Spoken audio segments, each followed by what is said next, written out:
I stood just outside the glass door of the interview room, my heart hammering in my chest like a warning drum. The office buzzed faintly around me, but all I could hear was the sharp, clipped tone of my sister's voice, crisp, confident, and cruel. She was seated at the head of the panel, and the moment she caught sight of me, her eyes narrowed, a cold smirk twisting her lips. I froze, caught off guard by the sheer boldness of her presence. Why was she here? Why now? The sting of betrayal hit me like a punch to the gut.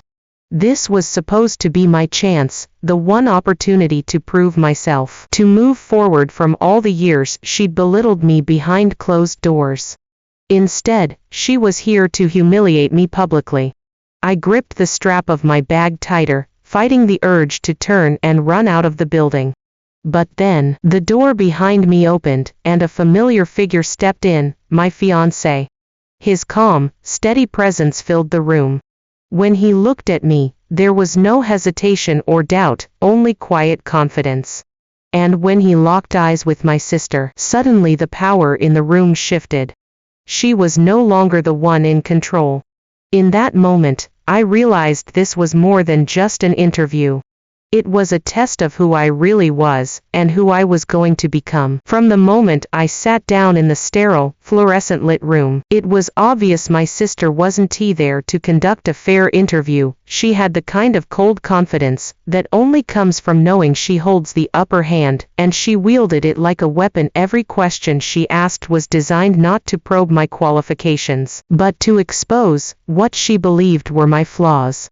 When I answered carefully, she interrupted with a sarcastic, "Is that really the best you can do?" as if she was doing me a favor by giving me a chance to speak at all. The other panel members exchanged glances, uncomfortable with the tension but unwilling to challenge her. She was the senior in the department, after all.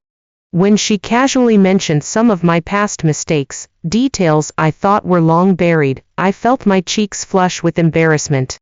She wasn't just attacking my professional skills, she was tearing down my character, making it clear she thought I didn't belong there. At one point, she laughed softly under her breath when I struggled to explain a project I'd worked on, as if my efforts were laughable. The sting was sharp, not just because of her words, but because it wasn't the first time she'd tried to humiliate me like this. Years of feeling second best to her had built up quietly inside me, and now it spilled over in that cold room. But even as her words cut deep, a small, defiant spark lit inside me. I knew this wasn't the end. I wouldn't let her win, not this time. What my sister didn't realize was that I was far from the fragile, unprepared person she expected me to be. Behind the scenes, I had been quietly building a fortress of knowledge, strategy, and resolve, one that she had no idea existed. Over the past several months, I had immersed myself in every aspect of the company's work. I studied their annual reports, learned about their biggest clients, and even reached out to current employees for insights. I crafted detailed notes and rehearsed answers to even the toughest questions. This was not just a job interview for me. It was my chance to rewrite the story she'd been telling about me for years. But the real strength I brought to the table was something more intangible: patience. Where she wielded arrogance and cruelty like weapons, I relied on quiet confidence and strategic thinking. I refused to be baited by her snide comments or let her provocations shake my composure. Every time she tried to humiliate me with sharp, personal digs, I carefully reframed the conversation to focus on my skills and vision for the role. I understood that playing her game meant sinking to her level, and that was never an option. Behind this resilience was also the unwavering support of my fiancé. As the head of the very department where my sister held sway, he was intimately aware of the office politics and her manipulative tendencies. But more importantly, he believed in me. He had seen my dedication, my intellect, and my quiet determination. While my sister tried to undermine me in public, he worked behind the scenes to ensure I was given a fair chance. He subtly signaled to the other panel members, highlighting my qualifications and calling attention to my sister's unprofessional behavior. What my sister didn't anticipate was that I had an ally with real influence, and that together, we were poised to turn the tables. The more she underestimated me, the stronger my resolve grew. And when my fiancé finally entered the room to intervene, it wasn't just an act of support, it was a powerful signal that the game was changing. The quiet candidate she had tried to crush was ready to claim her place. The tension in the room wasn't just about me anymore, it was about everything that my sister's arrogance represented. If she succeeded in humiliating me and blocking my chance, it would reinforce a toxic cycle of power and favoritism within the company. Her behavior wasn't just petty sibling rivalry, it was a symptom of a deeper problem, a culture where connections mattered more than competence, and cruelty was masked as confidence.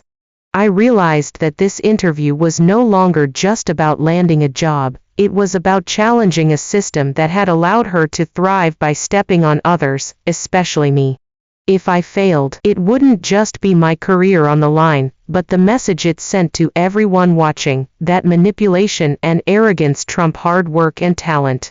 But if I succeeded, I could open the door not only for myself but for others who had been overlooked or belittled.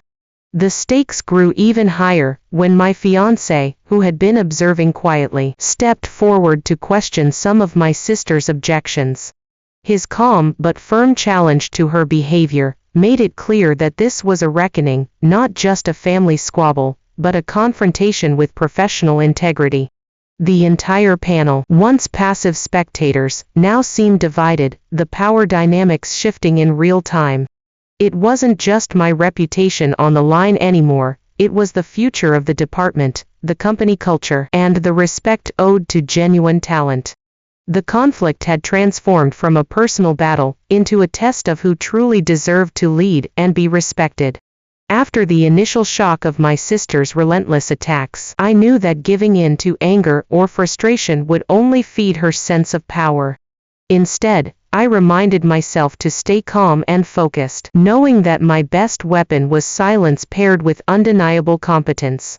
I took a deep breath and chose each response carefully, refusing to let her attempts to belittle me control the narrative. When she interrupted with biting questions, I didn't flinch or snap back.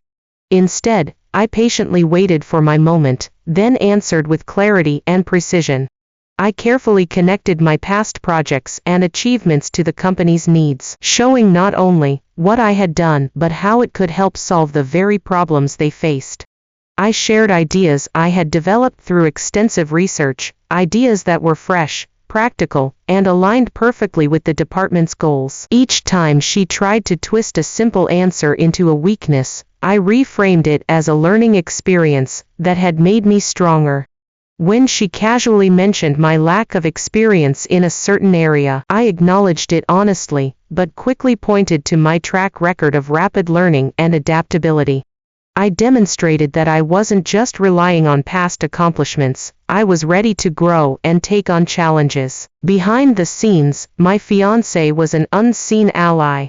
He discreetly signaled the other panel members, reinforcing my qualifications and professionalism when my sister launched a personal jab disguised as a professional critique, suggesting I lacked proper background because of family issues. He calmly, but firmly interrupted, "This interview is about skills and fit, not family history," he said, his voice steady and authoritative. The room shifted. The other panelists, who had been hesitant to challenge my sister's behavior, began to see me in a new light. What started as a hostile ambush was turning into a showcase of my resilience and strategic thinking. I wasn't just defending myself, I was proving I belonged here. My patience and preparation were breaking through the facade of arrogance, and for the first time, I saw doubt flicker across my sister's face. The room's atmosphere shifted palpably the moment my fiancé rose from his seat. His usually calm demeanor was replaced with a quiet, commanding presence that demanded attention. He fixed his eyes on my sister, whose earlier smugness now wavered under his unwavering gaze. "This interview is supposed to be a professional evaluation," he began, his voice calm but firm, "not a personal vendetta. What's happening here is neither fair nor acceptable." His words hung in the air, heavy with authority, and for the first time, my sister seemed visibly unsettled. The confident, dismissive smile she had worn like armor was now slipping. She tried to regain control, launching a cutting retort, but it came across as desperate rather than convincing. "You're crossing a line," she hissed, but my fiancé didn't back down. The line was crossed the moment personal attacks replaced legitimate questions, he said steadily. "We're here to find the right person for this role, and it's clear that this candidate has the skills, dedication, and vision we need." He gestured toward me, and suddenly the panel's mood shifted. The other members, who had been awkwardly silent during my sister's barbs, now exchanged approving glances. Some nodded subtly, their expressions revealing frustration with the toxic undercurrents that had gone unchecked for too long. My sister's face flushed with a mix of anger and humiliation as she realized her position was crumbling. Her arrogance, which had once seemed untouchable, was now exposed as insecurity and pettiness. The power she wielded so confidently had evaporated in an instant, replaced by the stark truth that she had underestimated not only me, but also my fiancé's commitment to fairness. In that moment, a wave of vindication surged through me. Every insult, every moment I'd been made to feel small, was eclipsed by the undeniable truth standing in front of the room: I was competent, prepared, and deserving. The quiet strength I had nurtured for so long had shattered her fade, and the power balance had irrevocably shifted. The very next day, the official job offer landed in my inbox. I read the words twice to make sure it was real, an undeniable acknowledgement of my skills and perseverance. My sister, who had tried so hard to humiliate me, was left with no choice but to accept the outcome. The office whispered about the confrontation, and slowly, the respect I had long been denied began to grow. But the victory was about more than just a job. My fiancé's support had revealed a side of me even I hadn't fully embraced, the quiet, strategic strength that could overcome even the deepest family wounds. I wasn't just the younger sister, or the underdog. I was someone who had fought with patience, intelligence, and unwavering resolve. And then came the twist no one saw coming. A few weeks later, my sister's own flaws caught up with her. Reports surfaced about her unprofessional conduct, and she faced a formal review that threatened her position. It turned out her arrogance and manipulations had finally alienated even her closest allies. As I settled into my new role, I felt a profound sense of justice, not just for myself, but for anyone who had ever been underestimated or mistreated. The silent competence had triumphed over public arrogance. The power imbalance had been corrected. And in the end, it wasn't revenge I sought, it was vindication, and that was sweeter than anything I could have imagined.